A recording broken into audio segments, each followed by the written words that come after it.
বাংলা সাহিত্যের একটি অনিবার্য নাম কবি আল মাহমুদ। কবি আল মাহমুদের প্রত্যাবর্তনের লজ্জা কবিতাটি আবৃত্তি করছে।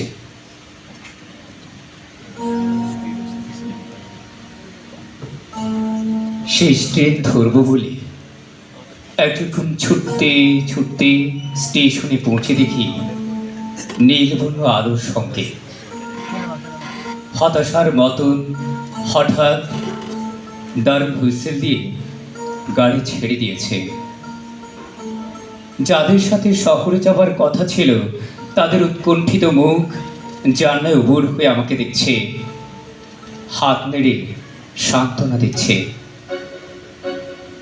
আসার সময় আব্বা তারা দিয়েছিলেন, গোছাতে গোছাতেই তোর সময় বয়ে যাবে, তুই আবার গাড়ি পাবি। আম্মা বলছিলেন, আজ রাত না হয় বই নিয়েই বসে থাক, কত রাত তো আপনি থাকিস।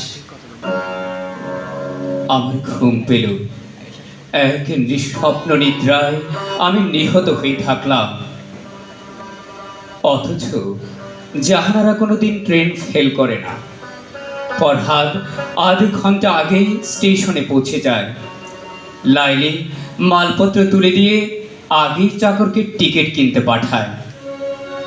নাহার কোথাও যাবার কথা থাকলে আনন্দে ভাত পর্যন্ত খেতে পারে না।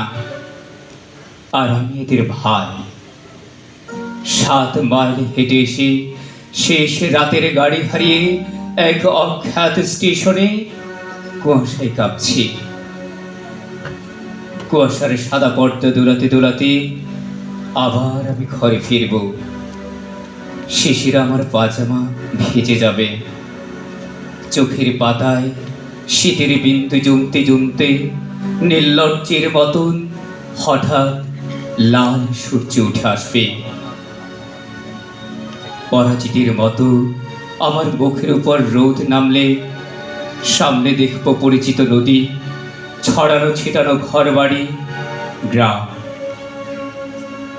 জলার দিকে বকের ঝাঁক উড়ে যাচ্ছে।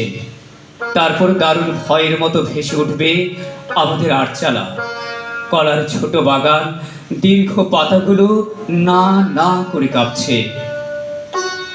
বৈঠকখানা থেকে আব্বা একবার আমাকে দেখে নিয়ে মুখ নিচু করে পড়তে থাকবে, ফাবিআইয়ি আলাই রাব্বিকুমা তুকাজ্জিবান। বাসি বাসন হাতে আম্মা আমাকে দেখে হেসে ফেলবেন। ভালোই হলো তোর ফিরে আসা, তুই না থাকলে ঘর বাড়ি একেবারে কেমন শূন্য হয়ে যায়। হাত মুখ ধুয়ে নাস্তা পাঠায়। আর আমি মাকে জড়িয়ে ধরে আমার প্রত্যাবর্তনের লজ্জাকে ঘষে ঘষে তুলে ফেলব। ধন্যবাদ।